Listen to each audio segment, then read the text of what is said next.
জনগণের চোখে যদি কোনো অপরাধ করে থাকি জনগণ আমাদের বিচার করবে। আপনি আমাদের বিচারের দায়িত্ব নেওয়া হয় না। সংস্কার আমরা এই মুহূর্তে চাই না। আল জাজিরাতে ইন্টারভিউতে বলেছেন দেশের মানুষটাকে ওনাকে চায়। আমরা পরিষ্কার ভাবে বলতে চাই আমরা ওনাকে আর সরকার প্রধান হিসেবে আমাদের আস্থা নাই, আমরা তাকে চাই না। একই সঙ্গে উনি বলেছেন সংস্কার করবেন। উনি যে সংস্কার করার কথা বলছেন কথাগুলি সুন্দর, বাস্তবায়ন সম্পূর্ণ অবাস্তব এবং সম্পূর্ণভাবে ভিন্ন। সেখানে দেশের মানুষকে বিভাজন করে এক পক্ষকে আরেক পক্ষের বললে নিয়ে দেওয়া হচ্ছে। ওনার যে দল করেছেন যেটা আদর্শভাবে উনি করতে যাচ্ছেন, যে তরুণ সমাজকে নিয়ে করছেন, যাদেরকে উনি ওনার নিয়োগদাতা এবং উনি অভিভাবক মনে করেছেন, তারা যে দল করেছে সেটাকে দেখে মনে হয়েছে পুরানা স্টাইলে দল করার জন্য ওনারা আগ বাড়িয়ে চলে গেছে। এবং সেই পুরানা কাহিনী, যেখানে শোডাউনের রাজনীতি, যেখানে চাঁদাবাজির রাজনীতি, এটাই সময় পরিবর্তনের। আমরা এক ফেসিবাদকে বিদায় দিয়েছি, আমরা আরেকটি ফেসিবাদকে গ্রহণ করার জন্য নয়। আমরা এই নব্য ফেসিবাদের বিরুদ্ধে রুখে দাঁড়াতে চাই। দেশের জনগণ আমাদের সঙ্গে থাকবে, ইনশাআল্লাহ থাকবে। আমরা নব্য ফেসিবাদ এবং নব্য ফেসিবাদের দোষরদেরকে এই দেশের থেকে বিতাড়িত করবো ইনশাআল্লাহ। কোন কারণ ছাড়া আমাদেরকে রাজনৈতিক প্রক্রিয়া থেকে বের করে দেওয়ার চেষ্টা করা হচ্ছে, আমাদেরকে ভোটাধিকার থেকে বঞ্চিত করার চেষ্টা করেছে, আওয়ামী লীগকে করা হচ্ছে। কেন করবেন? কোন সময় কেউ দোষ করলে তার দোষটা তার নিজের দোষ, তার দলের দোষ না, তার ধর্মের দোষ না। সেই ধর্ম হলে সেই খ্রিস্টান সবাই খারাপ, কি বৌদ্ধ সবাই খারাপ, তা নয়। বাংলাদেশে একটা খারাপ কাজ করলে বাইরে গিয়ে আমাদেরকে বলে বাংলাদেশ খারাপ, তার মানে বাংলাদেশে সব লোক সেই খারাপ নয়। কাজে আপনারা কাউকে নির্বাচন থেকে বাদ দিতে পারবেন না। সবাইকে নিয়ে নির্বাচন করতে হবে। সেই বুকের পাটা নিয়ে রাস্তায় দাঁড়ান। বিচার সবসময় করা যায়, বিচারের কোনো টাইম লিমিট নাই। সংস্কার সবসময় করা যায়, সংস্কারের কোনো টাইম লিমিট নাই।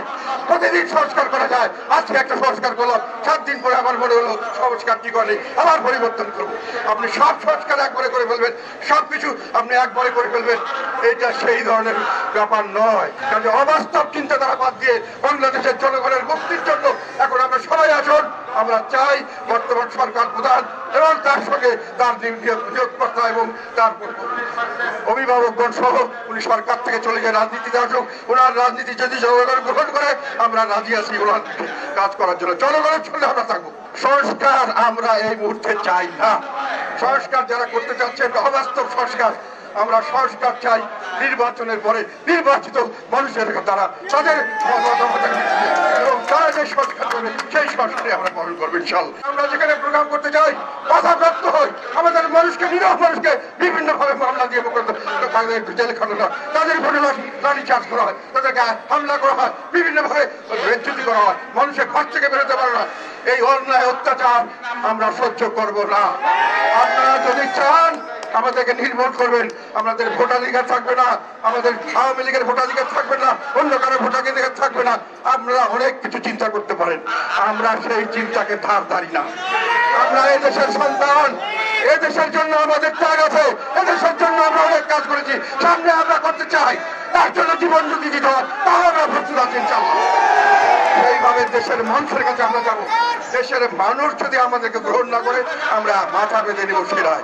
কিন্তু আপনি ঘরে বসে আপনার সুবিধার জন্য আমাকে বাদ দিবেন, আপনার সুবিধার জন্য আমার ভোটারকে ভোট কিন্তু যেতে দিবেন না। সেই ফেসিবাদী আমরা আর দেখতে চাই না। এই ফেসিবাদের বিরুদ্ধে অনেক সংগ্রাম আমরা করেছি, সামনের দিকে আমরা আরো সংগ্রাম করব।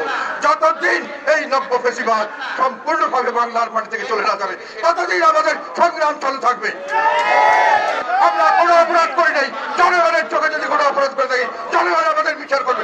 আপনি আমাদের বিচারের দায়িত্ব নেওয়া হয় না।